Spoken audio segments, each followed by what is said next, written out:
హైదరాబాద్లోని future city నుంచి అమరావతి మీదుగా మచిలీపట్నం వరకు ప్రతిపాదించిన గ్రీన్ఫీల్డ్ ఎక్స్ప్రెస్ మార్గంలో కీలక ముందడుగు పడింది. దీనికి సంబంధించి ఇప్పటికే రాష్ట్ర ప్రభుత్వం ప్రాథమికంగా ఒక అలైన్మెంట్ ని సిద్ధం చేయగా దీనిపై సమగ్ర ప్రాజెక్టు నివేదికను రూపొందించేందుకు కన్సల్టెన్సీ నియామకం దిశగా అడుగులు పడ్డాయి. అక్టోబర్ 3వ వారంలోగా డిపిఆర్ రూపకల్పన కోసం ఒక కంపెనీకి బాధ్యతలు అప్పగించేందుకు భారత జాతీయ రహదారుల ప్రాధికారిక సంస్థ చర్యలు ప్రారంభించింది. ఇందుకోసం టెండర్లకు వెళ్లకుండా ఇప్పటికే ఎన్హెచ్ఏఐ పరిధిలో పలు రోడ్ల కోసం డిపిఆర్లు సిద్ధం చేస్తున్న కొన్ని కంపెనీల్లో ఒకదానికి ఈ బాధ్యతలు అప్పగించాలనే యోచనలో ఉన్నట్లుగా తెలిసింది. ఫ్యూచర్ సిటీ నుంచి మచిలీపట్నం వరకు 12 వరుసలతో రహదారిని మంజూరు చేయాలని రాష్ట్ర ప్రభుత్వం కేంద్రాన్ని కోరుతోంది.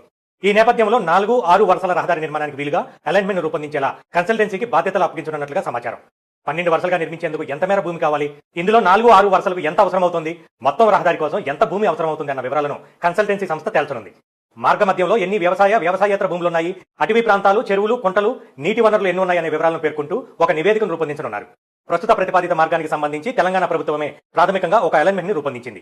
దీనిపై ఇంకా ఏపీ ప్రభుత్వం ఎలాంటి సమాచారం ఇవ్వలేదు. ఈ క్రమంలో అలైన్మెంట్ కోసం నియమించే కన్సల్టెన్సీ సంస్థ రాష్ట్ర ప్రభుత్వం రూపొందించిన అలైన్మెంట్ ను ఏపీ సర్కార్ కూడా అందించి అభిప్రాయాలు తీసుకోనున్నట్లుగా తెలిసింది. ఏపీ అభిప్రాయాలు తీసుకున్న తర్వాత ఏమైనా మార్పులు సూచిస్తే మళ్ళీ ఆ మార్పుల వివరాలను తెలంగాణ ప్రభుత్వానికి తెలుపుతారు. మొత్తంగా 2 రాష్ట్రాల ఏకాభిప్రాయంతో కూడిన అలైన్మెంట్ ను ఫైనల్ చేయనున్నారు. ఇందుకోసం తెలంగాణ, ఏపీలోని ఎన్హెచ్ఏఐ రీజనల్ కార్యాలయాలు సంయుక్తంగా పనిచేయనున్నాయి.